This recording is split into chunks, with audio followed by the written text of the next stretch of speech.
Washington, AFP, US Sunbelt mayors warned Sunday that their cities are at risk of being overwhelmed by a surge of coronavirus cases as they pushed back against US President Donald Trump's attempt to minimize the gravity of the spreading virus. COVID-19 has been raging for weeks across southern and western states. Florida has registered 10,000 new cases on some days. Arizona has seen record hospitalizations.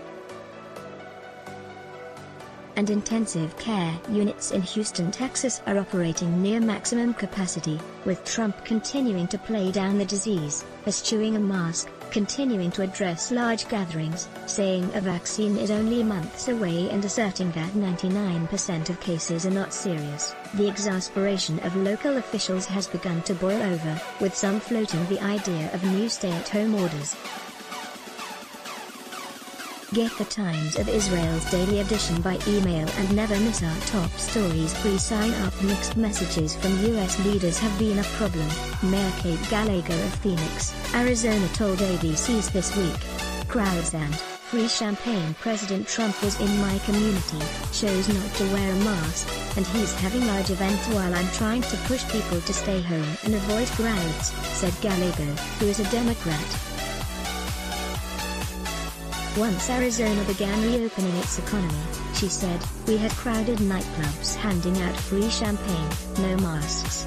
Phoenix Mayor Kate Gallego, right, addresses a crowd at an event christening the new South Mountain Freeway Wednesday, December 18, 2019, in Phoenix.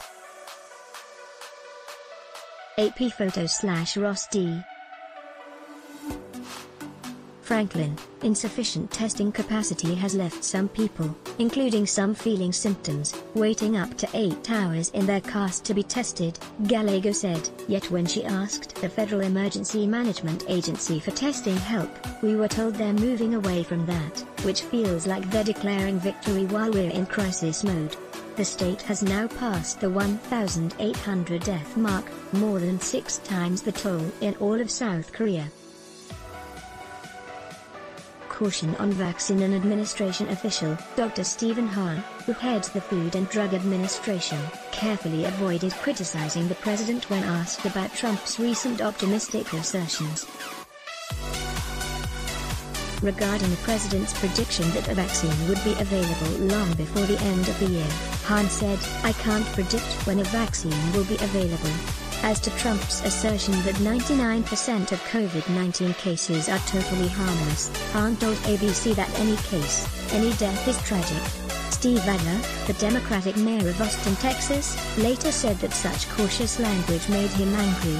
It is dangerous not to be sending a clear message to Americans, he told CNN. We're on a trajectory right now. We could be inundating our intensive care units here within the next week to 10 days.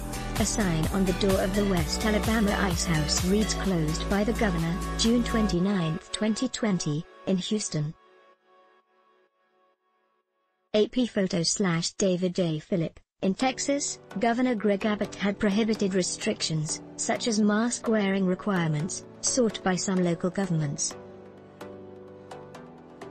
But with the virus dramatically surging, the Republican governor on Thursday reversed himself, ordering mask wearing in most counties. What we're seeing, Judge Lena Hidalgo, the county executive for the area including Houston, told ABC, is that wishful thinking is neither good economic policy nor good public health policy. What we need right now is to do what works, a stay-at-home order, said Hidalgo, who is a Democrat. Exceeding surge capacities. She said hospitals in Houston and other Texas cities are crossing their surge capacities. The hardest hit Sunbelt states were among the first to reopen their economies, strongly encouraged to do so by Trump. Some mayors resisted the reopening. The city of Miami was the last city in the entire state of Florida to open, Mayor Francis Suarez, a Republican, told ABC. I was criticized for waiting so long. When we reopened, people started socializing like the virus didn't exist. A healthcare worker prepares to take a swab to test at a drive-through coronavirus testing site, Sunday, July 5, 2020, outside Hard Rock Stadium in Miami Gardens, Florida. AP photo/Wilfredo Lee, Tom Bossert, former Homeland Security advisor to Trump, warned that matters could get worse.